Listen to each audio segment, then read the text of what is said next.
کہ ان تمام حالات سے نمٹنے والی ذات، ان تمام تر مشکلات پر قابو پانے والی ذات، ان تمام تر مشکلات کو آسانیوں کے اندر تبدیل کرنے والی ذات وہ اللہ تبارک و تعالیٰ کی۔ پھر سوال یہی ہے کہ اللہ تعالیٰ کی مدد و نصرت کیسے آتی ہے؟ اللہ تبارک و تعالیٰ کی مدد اور نصرت کی صورتیں کیا ہیں؟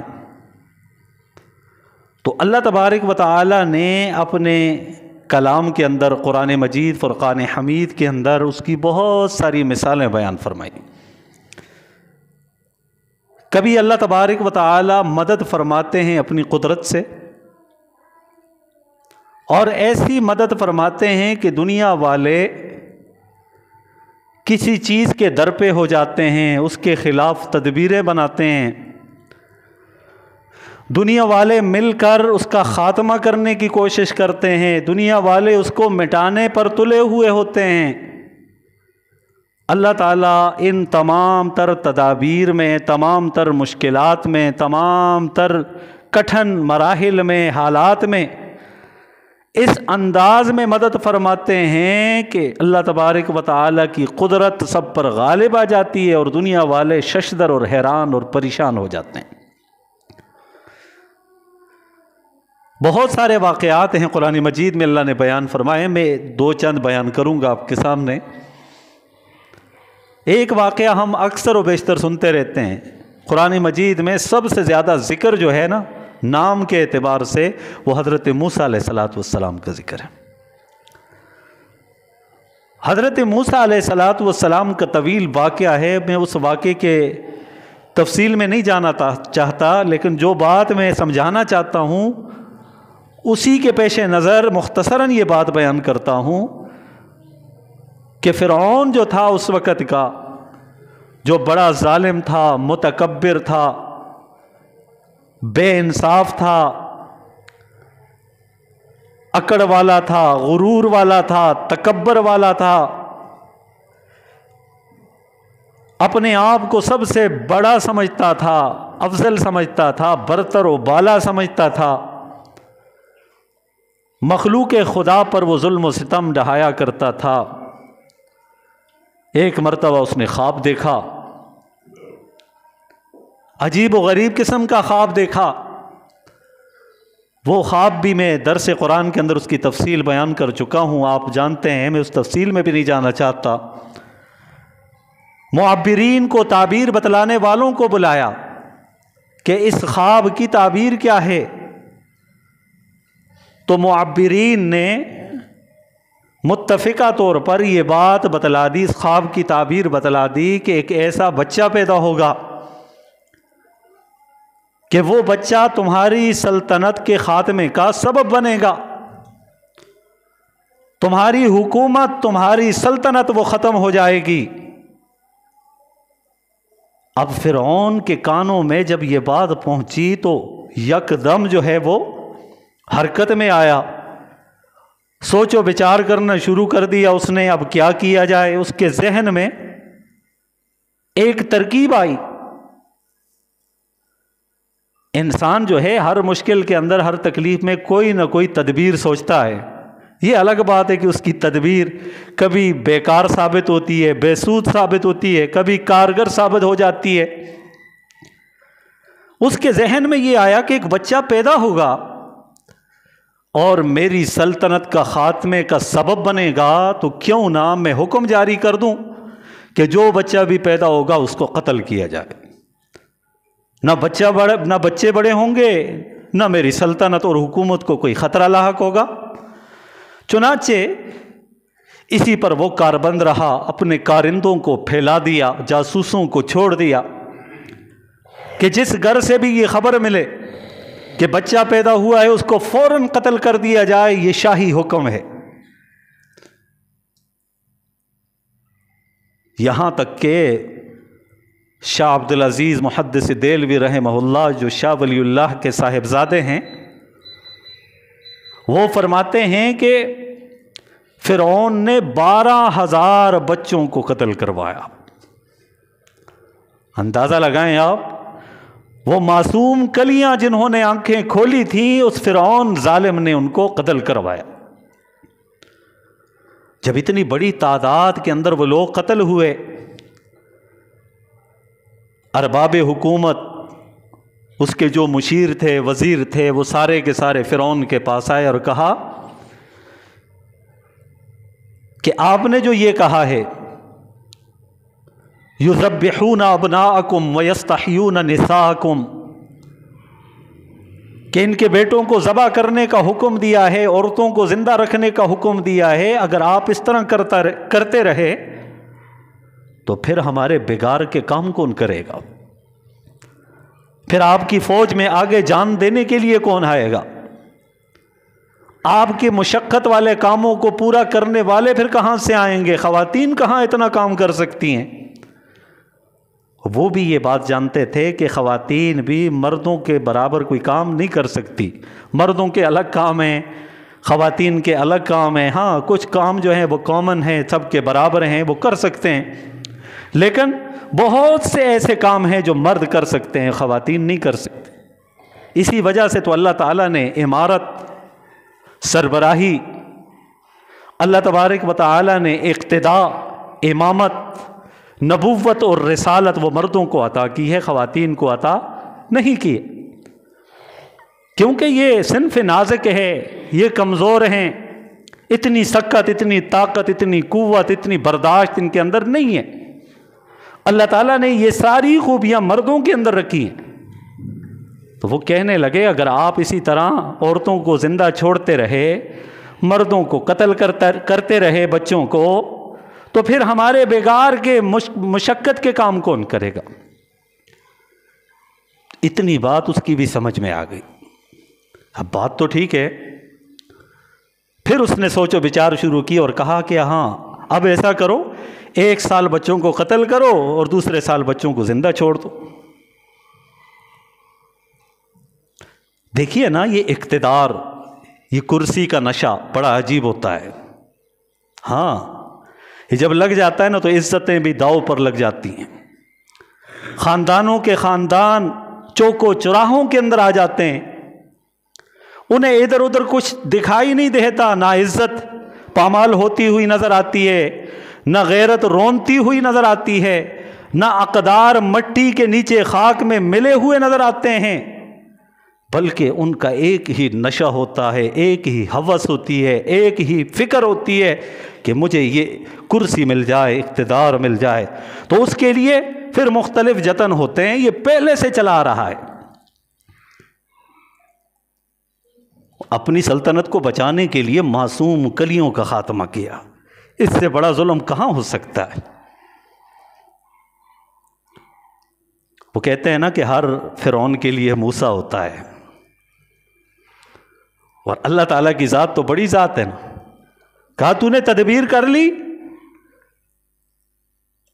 اور تفسیروں کے اندر یہ بات لکھی ہوئی ہے، مفسرین کرام فرماتے ہیں، احادیث کے اندر بھی یہ بات مذکور ہے کہ جس سال بچوں کے قتل نہ کرنے کا حکم تھا، اس سال اللہ تبارک و تعالیٰ کے حکم سے حضرت موسیٰ علیہ السلام کے بھائی حضرت ہارون علیہ السلام پیدا ہو، اور جس سال قتل کرنے کا حکم تھا اسی سال اللہ تعالیٰ نے موسیٰ علیہ السلام کو پیدا فرمایا۔ حالات، مشکلات چاروں طرف سے یہی تھے کہ ان کا خاتمہ ہو۔ اللہ تعالیٰ نے حالات اس کے آسانی والے پہلو کو نہیں لیا، اس خطرے والے پہلو کو سامنے رکھا۔ اللہ تو اللہ ہے نا، اللہ کے سامنے کسی کا کیا زور چل سکتا ہے؟ لا حول ولا قوت الا باللہ، کوئی زور کسی کا نہیں چلتا، کوئی طاقت کسی کی نہیں چلتی، مگر اللہ کی طاقت سب سے بڑی طاقت ہے۔ اس کے سامنے ساری طاقتیں، اس کی کوئی ایک مچھر کے پر کے برابر بھی حیثیت نہیں ہے۔ اب موسیٰ علیہ السلام پیدا ہوئے، ماں نے دیکھا لخت جگر ہے، نور نظر ہے، جگر کا ٹکڑا ہے، ابھی کارندے آئیں گے، اس کو پکڑ کر اس کو ذبح کر دیا جائے گا۔ ماں کی ممتا پر اس وقت کیا کیفیت ہوگی، کیا گزرتی ہوگی، یہ صاحب اولاد سے پوچھ لیجیے کہ بچے پر تھوڑی سی تکلیف آئے تو ماں باپ کا کیا حال ہوتا ہے۔ پھر ماں کی محبت تو مثالی محبت ہوتی ہے۔ ماں جتنی محبت اپنے بچوں سے کرتی ہے اتنی محبت کائنات میں کوئی بھی کسی کے ساتھ نہیں کر سکتا۔ ہاں فرضی محبتیں ہوتی ہیں، بناوٹی ہوتی ہیں، مفاد کی محبتیں ہوتی ہیں، لالچ کی ہوتی ہیں، غرض کی محبتیں ہوتی ہیں۔ جو بے لوث اور اصلی محبت ہوتی ہے وہ سب سے زیادہ ماں کی اپنے بچوں کے لیے ہوتی ہے۔ اس کا یہ مطلب بھی نہیں ہے کہ باپ کی نہیں ہوتی ہے، یہاں بھی اللہ تعالیٰ نے اس صنف نازک کا خیال رکھا ہے، ورنہ باپ بھی کئی حالات سے دوچار ہوتے ہوئے اپنی جوانی کو بڑھاپے کے اندر تبدیل کر لیتا ہے، اپنی توانائی کو وہ ضعف کے اندر تبدیل کر دیتا ہے، وہ چاقو چوبند، توانا، موٹا تازہ، قوت سے لبریز، طاقت سے لبریز، پھر اس کی ہڈیاں بوسیدہ ہو جاتی ہیں، آہستہ آہستہ کمزوری اس کے اندر آ جاتی ہے، لیکن پھر بھی اس کے اس نازک کندھوں پر جو بوجھ ہوتا ہے وہ اولاد کی خوشی کا ہوتا ہے، اولاد کی ترقی کا ہوتا ہے، اولاد کے سکھ کا ہوتا ہے۔ تو بہرحال ماں کے دل پر گزری، اللہ پاک نے ان کے دل کے اندر یہ بات ڈال دی کہ آپ نے اس طرح کرنا ہے، اس بچے کو صندوق میں ڈالنا ہے اور دریا کے سپرد کر دینا ہے، اور ڈرنا نہیں ہے، خوف نہیں کھانا، غم نہیں کرنا، اِنَّا رَادُّوهُ إِلَيْكَ، کہ بے شک میں اس بچے کو آپ کی طرف لوٹاؤں گا۔ ہے اللہ کے وعدے سچے وعدے ہیں، اللہ کے وعدے سچے وعدے ہیں، اس پر یقین رکھنا چاہیے۔ اللہ نے جو وعدے کر لیے اس پر جو آدمی یقین رکھے گا، خدا کی قسم آج بھی نقد مدد اس کے لیے اترے گی۔ یہی تو میں ذکر کر رہا ہوں، مدد کی کتنی صورتیں ہوتی ہیں۔ یہ پہلی صورت کا ذکر میں کر رہا ہوں کہ اللہ تعالیٰ اپنی قدرت سے اس مدد فرماتے ہیں۔ موسیٰ علیہ السلام کی والدہ نے صندوق کے اندر اسے ڈالا اور دریا کے سپرد کر دیا۔ اب ذرا دیکھیے، قدرت کا نظارہ کیجئے، قدرت کی حکمتوں کو دیکھیے۔ ہونا تو یہ چاہیے تھا کہ دریا کے سپرد کرنے وہ حفاظت اس گھر میں ہو جاتی، اللہ قادر تھے نا گھر میں ہی حفاظت کر لیتے، اور اللہ اس بات پر بھی قادر تھے سمندر کو حکم دے دے کسی کی نظر اس پر نہ پڑے، تو نظر پڑ سکتی تھی نہیں، لیکن اللہ تعالیٰ نے سمندر کی موجوں کو حکم دیا، لہروں کو حکم دیا کہ اس کو لے جانا ہے تو فرعون کے محل کی طرف۔ ہاں یہ اللہ کی تدبیر ہے، اللہ کی طاقت ہے جو اللہ دکھانا چاہتے ہیں۔ اللہ چاہتے تو ان موجوں کو حکم دے دیتے اسے محفوظ مقام کی طرف منتقل کیا جائے، لیکن اللہ پاک نے سمندر کی، دریا کی اس لہروں کو حکم دیا کہ اسے فرعون کے محل کی طرف لے جایا جائے۔ جس نے قتل کے منصوبے بنائے، جس نے قتل کے لیے ہتھ کنڈے استعمال کیے، پروپیگنڈے استعمال کیے، اور اللہ تعالیٰ اپنی قدرت سے جب بچانے پہ آئے تو لے کر بھی اس کو وہاں لے گئے جو اس کی سلطنت کے خاتمے کا سبب تھا، جہاں سے قتل کرنے کا حکم ملا تھا۔ اللہ تعالیٰ کبھی ایسے مدد فرماتے ہیں، اس کے لیے حالات بنا دیتے ہیں، راستے بنا دیتے ہیں۔ اسی وجہ سے فرمایا نا مومنو، وَمَن يَتَوَكَّلْ عَلَى اللَّهِ فَهُوَ حَسْبُهُ، جو اللہ کی ذات پر توکل کرے اللہ اس کے لیے کافی ہو جاتا ہے۔ توکل تو کریں نا، اسباب پر جتنا یقین ہے اتنا مسبب الاسباب پر یقین نہیں ہے۔ اسباب اختیار کریں یہ منع نہیں ہے، لیکن یقین اور بھروسہ مسبب الاسباب پر ہونا چاہیے۔ پھر وَمَن يَتَوَكَّلْ عَلَى اللَّهِ فَهُوَ حَسْبُهُ، پھر اللہ کی ذات پر بھروسہ کیا جائے تو اللہ تبارک و تعالیٰ کافی ہو جاتے ہیں۔ اور پھر اللہ نے فرمایا وَمَن يَتَّقِ اللَّهَ يَجْعَلْ لَهُ مَخْرَجًا، جو اللہ کی ذات کی طرف رجوع کرتا ہے اللہ کی ذات کا یقین اپنے دل میں بساتا ہے، بٹھاتا ہے، اور اس کی فکر اور اس کا بھروسہ، توکل اللہ کی ذات کے اوپر قوی ہوتا ہے، اللہ فرماتے ہیں میں اس کے لیے ہر مشکل میں، ہر تنگی میں، ہر مصیبت میں مخرجہ، نکلنے کا راستہ بنا لیتا ہوں۔ پھر کوئی مشکل آتی ہے، اس سے نکلنے کا راستہ اللہ بناتے ہیں۔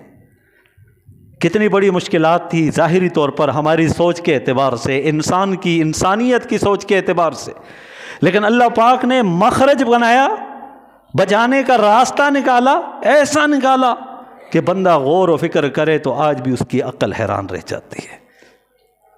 تو یہ اللہ کی مدد کی ایک صورت ایسی بھی ہوتی ہے۔ اور پھر اللہ پاک اپنی مدد و نصرت فرشتوں کے ذریعے سے بھی کرتے ہیں۔ وہ کئی دفعہ میں مثالیں غزوہ بدر کی دیتا ہوں۔ اسلام میں پہلا مارکا، 5-6 تلواریں، چند زریں ہیں، چند گھوڑے، تعداد 313، مختلف روایات میں مشہور یہی ہے 313، اور اس کے مقابلے میں کفار ایک بہت بڑی تعداد میں، 1000 کی تعداد میں، اسلحے سے لیس،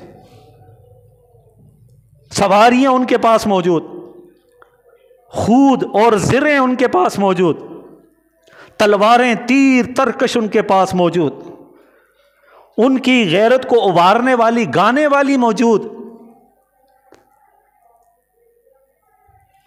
اللہ تعالیٰ نے اپنے محبوب کو یہ تسلی دی، محبوب دو عالم صلی اللہ علیہ وسلم اللہ سے مانگنا شروع کر دیا کہ یا اللہ اگر آج یہ مختصر سا قافلہ ختم ہو گیا تو تیرا نام لینے والا کوئی باقی نہیں ہوگا۔ اللہ نے فرمایا کہ محبوب تسلی دی، محبوب غم نہ کرنا، پریشان نہ ہونا، پہلے میں 1000 فرشتوں کے ذریعے سے آپ کی مدد کروں گا۔ ہاں، جب اللہ کی ذات پہ بھروسہ ہوتا ہے تو اللہ مدد کا فیصلہ فرماتے ہیں، وعدہ فرماتے ہیں، اور جنہیں اللہ کی مدد پر یقین ہوتا ہے نا تو پھر ہوتا ہے، جسے نہیں ہوتا تو نہیں ہوتا۔ پھر اب اس ذات پر یقین ہی نہ ہو تو کہاں اس کی مدد آئے گی؟ جب اس ذات پہ یقین ہوگا تو پھر مدد آئے گی نا۔ تو اللہ نے اپنے محبوب کو تسلی دی، محبوبہ پریشان نہ ہونا،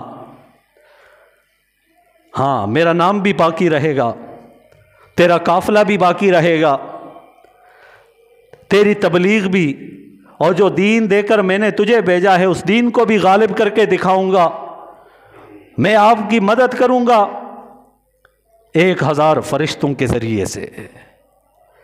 1000 فرشتے ہوں، فرشتوں کی طاقت آپ جانتے ہیں، اللہ نے ان کو عجیب و غریب قسم کی طاقتیں دی ہیں۔ کئی فرشتے ایسے ہیں کہ دنیا کے سارے سمندروں کا پانی اگر ان کے پر کے اوپر ڈالا جائے تو ایک قطرہ بھی نیچے نہ گرے، اتنی بڑی بڑی طاقت والے۔ اللہ کے پیارے حبیب صلی اللہ علیہ وسلم نے صحابہ کرام کو بتلا دیا کہ گھبرانا نہیں، اللہ کا مدد، اللہ کی مدد، اللہ کا وعدہ ہے کہ اللہ تمہیں غالب کریں گے، اور اللہ کی مدد و نصرت فرشتوں کے ذریعے سے ہوگی۔ وگرنہ آپ اندازہ لگائیں 313 ہوں اور سامنے 1000 ہوں تو ظاہری طور پر کوئی مقابلہ نہیں بنتا نا۔ ایک طرف ایک آدمی ہو، دوسری طرف 10 بندے ہوں تو کہاں مقابلہ بنتا ہے؟ بنتا ہے؟ نہیں بنتا۔ لیکن اگر اس اکیلے آدمی کو یہ کہا جائے یہ 10 آدمی آئیں گے تیرے مقابلے کے لیے، گھبرانا نہیں، ہم سارے قبیلے والے، یہ ساری فوج پیچھے دیوار کے پیچھے بیٹھی ہوئی ہے، یہ تمہارے ساتھ ہے، یہ مدد کرنے کے لیے آئے گی، پھر یہ ایک اکیلا کئی پر بھاری ہوگا کہ نہیں؟ کئی لوگ ہوتے ہیں نا باہر آ کے وہ اپنا زور دکھاتے ہیں، اپنی طاقت دکھاتے ہیں۔ یہ طاقت دکھانے کے مختلف انداز ہوتے ہیں، کبھی کسی کو دبا کر، دھمکا کر، ڈرا کر، کبھی اس طرح، کبھی کسی کو مار کر، کبھی کسی کو گالی دے کر، مختلف طریقے خوف و ہراس کے اندر مبتلا کر کے اپنے زور دکھا رہے ہوتے ہیں۔ حالانکہ ہوتا ایک آدمی ہے لیکن پیچھے اس کے زیادہ ہوتے ہیں، اس وجہ سے لوگوں کے دلوں پر اس کا ایک رعب ہوتا ہے۔ یہ الگ بات ہے کہ یہ طریقہ کار، اس کی کیا حیثیتیں ہیں اسلام میں، یہ ایک الگ عنوان ہے۔ میں ایک مثال دے رہا ہوں۔ اسی طرح فرمایا کہ تم اکیلے نہیں ہو 313، لیکن اللہ کے فرشتوں کی فوج جو 1000 کی تعداد میں ہیں وہ تمہارے ساتھ ہوگی، اور اللہ کی مدد و نصرت واقع ہو جائے گی، تمہیں گھبرانے کی ضرورت نہیں ہے۔ وہ بھی وعدے پر یقین رکھنے والے تھے، ہماری طرح نہیں تھے۔ ہاں، آج قرآن مجید میں ہم سے بھی وعدے کیے گئے ہیں جنت کا، یہ کرو، خرچ کرنے کا یہ فائدہ ہے، اخلاق سے پیش آنے کا یہ فائدہ ہے، حقوق العباد کو صحیح انداز میں ادا کرنے کا یہ فائدہ ہے، والدین کے ساتھ حسن سلوک کا یہ فائدہ ہے اور یہ وعدہ ہے۔ ہمیں کتنا یقین ہے یہ ہم جانتے۔ وہ صحابہ تھے، ان کا یقین اللہ کی ذات پر بنا ہوا تھا، میدان میں نکل گئے۔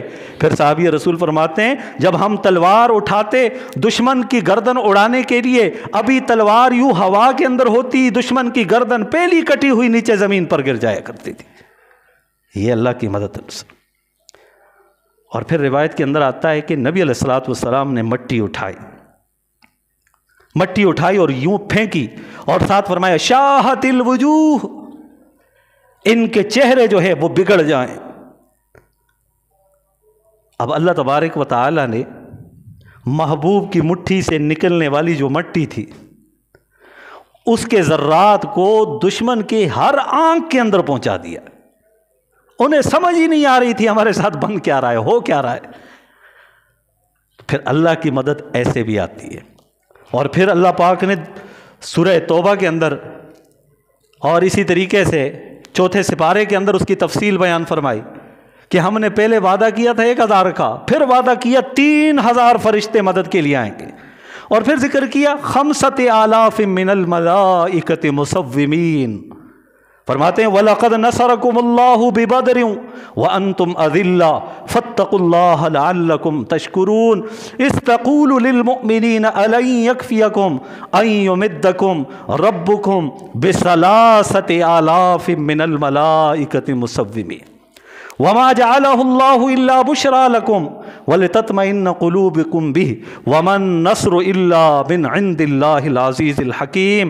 اللہ فرماتے ہیں وَمَا النَّصْرُ إِلَّا مِنْ عِنْدِ اللَّهِ، مدد کرنے والی ذات، مشکلات سے تمہیں نکالنے والی ذات، تھوڑوں کو بہتوں پر غالب کرنے والی ذات، اپنے حکم سے فرشتوں کو آسمان سے اتارنے والی ذات، وہ اللہ تبارک و تعالیٰ کی ہے۔ مدد وہی پہنچانے والا ہے، مدد وہی کرنے والا ہے، دستگیری وہی کرنے والا ہے۔ یہ اعلان اللہ پاک نے اس کے آخر میں فرمایا وَمَن نَصْرُ، کوئی بھی مدد نہیں کر سکتا الا من عند اللہ، اگر کوئی مدد آتی ہے تو وہ اللہ کی طرف سے آتی ہے۔ تو اللہ کے مدد کی صورت اس انداز میں بھی ہوتی ہے، پھر فرشتوں کے ذریعے سے اللہ مدد فرماتے ہیں۔ اس طرح غزوہ حنین کے اندر بھی اس طرح ہوا وَأَنزَلَ جُنُودًا لَمْ تَرَوْهَا، اللہ فرماتے ہیں ہم نے ایک لشکر کو آسمان سے اتارا جو تمہیں تمہاری آنکھوں سے دکھائی نہیں دیتا تھا، لیکن اللہ کی مدد و نصرت شامل حال تھی۔ تو یہ بھی اللہ تعالیٰ کی مدد و نصرت کی ایک صورت ہے۔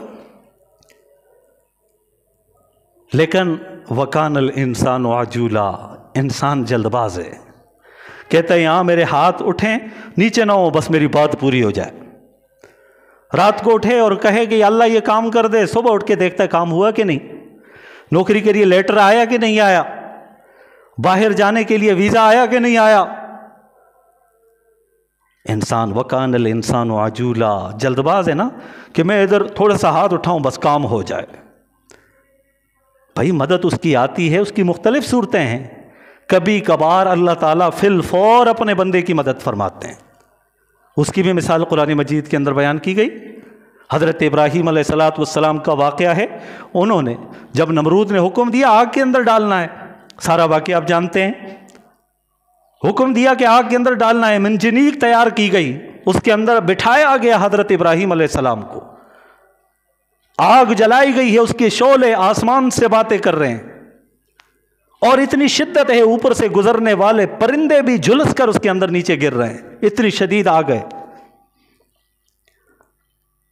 اب ایسی صورت میں جب منجنیق میں ڈالنے کے بعد منجنیق کو چھوڑا، آپ خود اندازہ لگائیں یہ چھوڑنا اور اس کے بعد آگ کے اندر گرنا، یہ کتنے وقت اس کے اندر صرف ہوں گے؟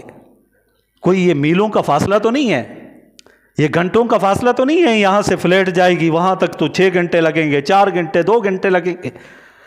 یہ سامنے الاؤ تیار ہے، چخا جلائی ہوئی ہے، آگ جل رہی ہے، شعلے بلند ہو رہے ہیں، اور ادھر سے انہوں نے چھوڑ بھی دیا ہے۔ تو اب وہاں پہنچنے میں کتنے لمحات لگیں گے؟ چند سیکنڈ لگیں گے نا۔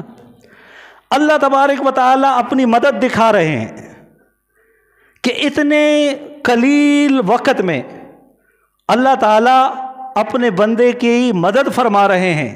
اس کا ذکر اللہ نے قرآن میں فرما دیا کہ ادھر سے انہوں نے چھوڑا، آگ کی طرف جا رہے ہیں۔ ابراہیم علیہ السلام کی زبان سے یہ کلمات نکلے، حسبنا اللہ و نعم الوکیل، اور میرے لیے اللہ ہی کافی ہے، فرشتے بھی آ گئے آسمان سے۔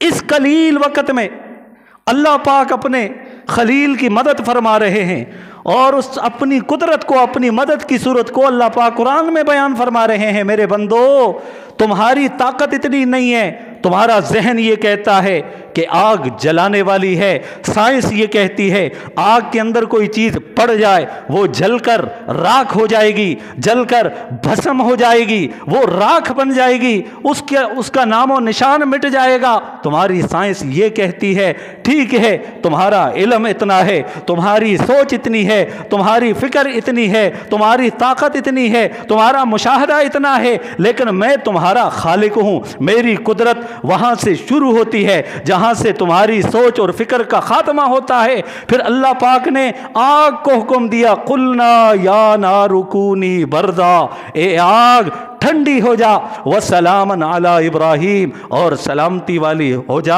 میرے ابراہیم کے لیے۔ پھر ابراہیم خلیل اللہ سے کسی نے پوچھا کہ زندگی کے بہترین اور اچھے دن وہ کون سے ہیں؟ تو قسم اٹھا کر یہ بات کہی ابراہیم خلیل اللہ نے کہ جو دن میرے اس آگ کے اندر، جو لمحات میرے اس آگ کے اندر گزرے ہیں، خدا کی قسم پوری زندگی کے لمحات اس کا مقابلہ نہیں کر سکتے۔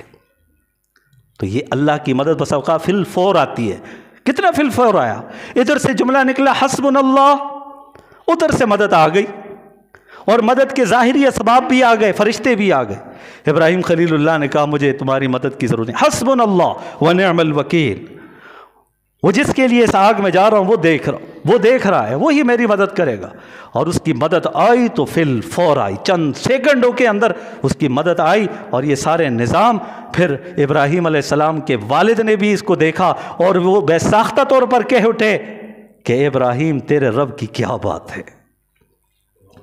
تو اللہ کی مدد و نصرت کبھی اس انداز میں ہوتی ہے کہ ادھر سے مانگا ادھر سے پوری ہو گئی، اور جب نہیں آتی تو دیر بھی لگ جاتی ہے۔ مکہ والوں نے کیسے حالات بنائے نبی علیہ السلام کے لیے؟ طائف کے اندر آپ دیکھ لیجئے، 3 میل تک دشمن ان کا پیچھا کر رہے تھے اور پتھراؤ کر رہے تھے، جسم سے خون رس رہا ہے، بہہ رہا ہے، لہو لہان ہو رہا ہے۔ لیکن جب آئے وہ 3 میل کا فاصلہ طے کرنے کے بعد اس باغ کے اندر آئے، پھر اللہ سے دعا مانگی، پھر اللہ پاک نے فرشتوں کو بھیجا، محبوب اگر آپ حکم دیں، اگر آپ کہیں تو ان سب کو 2 پہاڑوں کے درمیان میں لا کر کچل دیا جائے گا۔ لیکن محبوب دو عالم صلی اللہ علیہ وسلم نے اس طرح نہیں فرمایا۔ تو مدد و نصرت کچھ دیر کے بعد بھی آتی ہے، اور کبھی کبھار اس طرح بھی ہوتا ہے کہ کئی عرصہ گزر جاتا ہے، بہت سارا عرصہ گزر جاتا ہے، اس کے بعد اللہ کی مدد آتی ہے۔ تو دل چھوٹا نہ کیا کریں، اللہ کی مدد ضرور شامل حال ہوتی ہے، بس اللہ سے مانگا کریں، اللہ کو پکارا کریں، اللہ کی مدد آتی ہے، اس کی مختلف صورتیں ہیں۔ نبی علیہ السلام، صحابہ کرام، ان کے اوپر کتنے شدید ظلم و ستم ہو رہے تھے مکہ میں، یہاں تک کہ روایت کے اندر آتا ہے کہ صحابی رسول خباب ابن الارت رضی اللہ عنہ آگے بڑھتے ہیں، کہتے ہیں یا رسول اللہ صلی اللہ علیہ وسلم متی نصر اللہ، اللہ کی مدد کب آئے گی؟ آپ نے فرمایا بہت جلدی کر رہے ہو۔ کہا یا رسول اللہ صلی اللہ علیہ وسلم دن بدن ہم پر ظلم و ستم ہو رہے ہیں، ہمیں مارا جا رہا ہے، پیٹا جا رہا ہے، ہم سے سوشل بائیکاٹ کیا جا رہا ہے، کھانے پینے کی اشیاء بند کی جا رہی ہیں، متی نصر اللہ، کب مدد آئے گی یا رسول اللہ صلی اللہ علیہ وسلم؟ اللہ کے پیارے حبیب صلی اللہ علیہ وسلم نے فرمایا، فوراً کعبے کے ساتھ یوں ٹیک لگائے ہوئے تھے، جب بات سنی تو فوراً یوں ہو گئے، چہرے کے آثار بدل گئے۔ آپ صلی اللہ علیہ وسلم نے ارشاد فرمایا، تم اتنی جلدی کرنے والے ہو؟ کیا تم نے پہلے انبیاء کے واقعات نہیں سنے کہ ان کو آروں سے چیر دیا گیا تھا، ان کے جسم کو لوہے کے کنگھیوں سے نوچا گیا تھا، اور تم جلدی کر رہے ہو؟ اللہ پاک بھی نظارہ دیکھتے ہیں اپنے بندوں کا، امتحان لے رہے ہوتے ہیں، دیکھ رہے ہوتے ہیں میرے بندے میرے لیے کیا کچھ کرتے ہیں۔ پھر اللہ پاک نے بھی اعلان کر دیا، فوراً بتا دیا، محبوب ان کو بتائیں، الا ان نصر اللہ قریب، کہ بے شک اللہ تعالیٰ کی مدد و نصرت قریب ہے، بہت جلد آنے والی ہے۔ پھر وہاں سے ہجرت کرنے کے بعد کتنی بڑی فتح دی، اللہ پاک نے اپنے محبوب کو، صحابہ کرام کو مکہ کا فاتح بنا کر پھر بھیجا۔ تو کبھی کبھار مدد ذرا دیر سے بھی آتی ہے، ٹھیک ہے جی؟ تو اس لیے اللہ پاک سے مانگیں ضرور، لیکن اس میں جلد بازی کا مظاہرہ نہ کریں، اور یہ نہ کہیں میں نے راتوں کو مانگا، میں تہجد میں بھی اٹھا، میں نے دعا بھی کی، فلاں آدمی سے بھی کہا، میری بات پوری ہوتی ہی نہیں ہے۔ ہاں، ایک یہ ہے کہ اللہ تبارک و تعالیٰ کی طرف متوجہ ہونا کہ ہماری دعا قبول ہو جائے، ایک یہ ہے کہ بندہ یہ کہے کہ میں اپنے عمل کے ذریعے سے اللہ کو منوا لوں گا، ایسے بھی نہیں ہے۔ وہ اللہ اپنے فضل سے مدد فرماتے ہیں، اپنے کرم سے بندے کی دستگیری فرماتے ہیں۔ تو ان مشکلات حالات سے، جس وقت آج کے اس دور کے اندر امت مسلمہ جن حالات سے دوچار ہے، تو یہ مسلمانوں کو سمجھنا چاہیے کہ صرف اور صرف اللہ کی ذات ہے مدد و نصرت کرنے والی، اسی کی طرف رجوع کرنا چاہیے، اسی کو منانا چاہیے، تاکہ وہ مان جائے اور وہ مدد و نصرت کے فیصلے فرما دے۔ آج بھی دنیا میں یہی حالات ہو رہے ہیں، تو اللہ سے دعا مانگے کہ اللہ پاک دستگیری فرمائے اور مدد و نصرت کا معاملہ فرمائے۔ جو کچھ کہا گیا سنا گیا، اللہ پاک ہم سب کو عمل کرنے کی توفیق نصیب فرمائے۔ ماشاءاللہ بھائی